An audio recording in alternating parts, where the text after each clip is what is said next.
कि एनटीए को तुरंत बैन कर देना चाहिए, उस पर एक सख्त कानूनी कार्रवाई करनी चाहिए। प्रधानमंत्री जी से गुहार है कि आपके सामने अब दो चीज़ें हैं, या तो आप 35 लाख छात्रों को, युवाओं को न्याय दें, या अपने करप्ट शिक्षा मंत्रालय को और जो एनटीए है उसको बचाएं।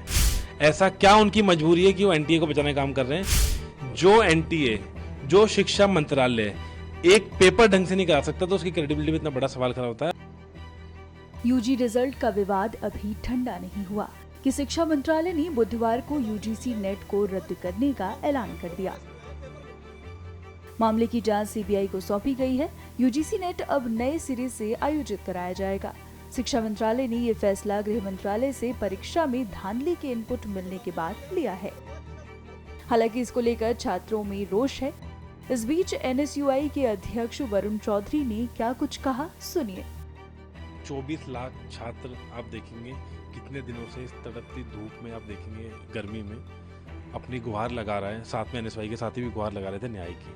और जिस तरीके से नेट का पेपर, आज मैंने सुबह प्रेस के माध्यम से बोला था कि एनटीए को तुरंत बैन कर देना चाहिए। मैं फिर वही मांग करता हूँ कि एनटीए को तुरंत बैन कर देना चाहिए, उस पर एक सख्त कानूनी कार्रवाई करनी चाहिए। साथ के साथ मेरी अब प्रधानमंत्री जी से गुहार है कि आपके सामने अब दो चीज़ें हैं, या तो आप 35 लाख छात्रों को, युवाओं को न्याय दें, या अपने करप्ट शिक्षा मंत्रालय को और जो एनटीए है उसको बचाएं। वो कहीं ना कहीं आप देखेंगे धर्मेंद्र प्रधान जी बार बार एनटीए को बचाने का काम कर रहे हैं। ऐसा क्या उनकी मजबूरी है कि वो एनटीए को बचाने का काम कर रहे हैं? कहीं ना कहीं मुझे लगता है अब धर्मेंद्र प्रधान जी जो पेपर लीक की धांधली का ये जो व्यापार शुरू करा एनटीए ने, इसमें खुद शामिल है। हमने 24 तारीख को तो संसद घेराव करा था, उसमें अब हम नेट के जो हमारे विद्यार्थी थे उनको भी हम अपील करेंगे कि वो आएँ, और साथ के साथ कल भी हम प्रदर्शन करेंगे।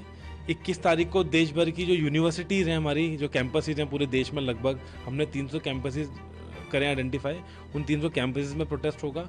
और 24 तारीख को जो पहला दिन है संसद का, जब वहाँ शपथ ग्रहण भी चलेगा नए सांसदों का, उस दिन हम छात्र संसद घेराव करेंगे, जिसमें हम नीट के छात्रों की न्याय की गुहार लगाएंगे और नेट की जो धांधली हुई है। और आप देखेंगे बहुत कॉमन पैटर्न बन गया है। जो एनटीए, जो शिक्षा मंत्रालय एक पेपर ढंग से नहीं करा सकता तो उसकी क्रेडिबिलिटी में इतना बड़ा सवाल खड़ा होता है। अब देश के तमाम जो छात्र हैं, आपको पता है देश में 60% युवा लोग हैं, तो उनका कहीं ना कहीं ये जितने भी अब एग्जाम्स हो रहे हैं उसको धांधली को देखते हुए उनका मनोबल टूट रहा है। तो इस देश के युवाओं के, छात्रों के मनोबल को टूटने नहीं देना चाहिए सरकार को।